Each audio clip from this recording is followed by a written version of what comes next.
We're having a lot of fun with these Basketball 101 segments. We hope you are too. We hope you're learning a lot.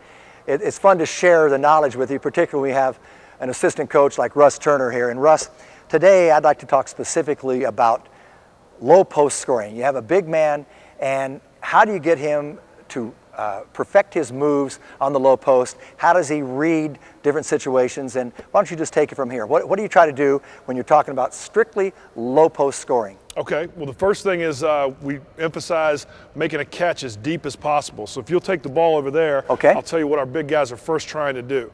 They're going to come down the floor looking for an easy catch in this painted area, the yellow here. If that's not available, we ask our guys to post up on the line of the ball to the basket. So right about here.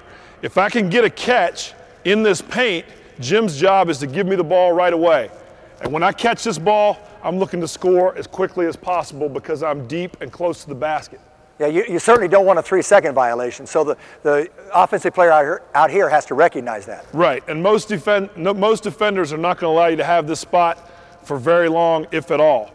If you get pushed off of the paint, which is what happens a lot in physical play in the NBA, you look to establish again, not too low where you're close to the backboard, and then in many cases not too high where you're on their elbow, but where we have this two-man game. So, do you like a pass in the air, or do you sometimes prefer a bounce pass? Well, it depends on who's guarding our offensive player. If there's a smaller man on me, you put it up high.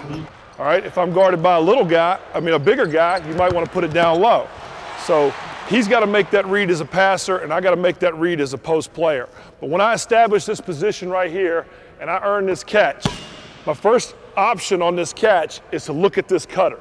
Because if we can hand this ball off for an easy 2-on-1 right here, we're going to take that. And we've got some guys who are really effective at that cut. But if I don't have the cut, so if Jim passes, I make the catch, I look at this cut and don't have it.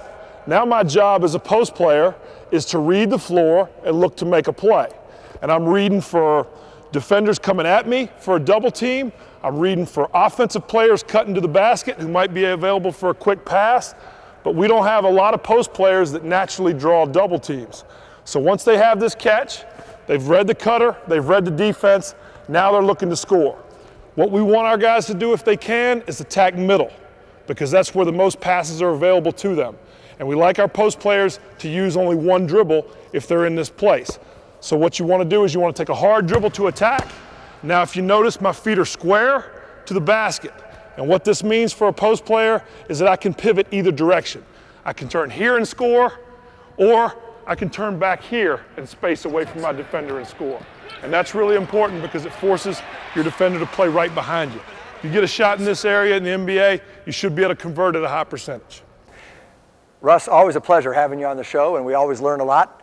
And we'll see you another time on Basketball 101. Thank you very much.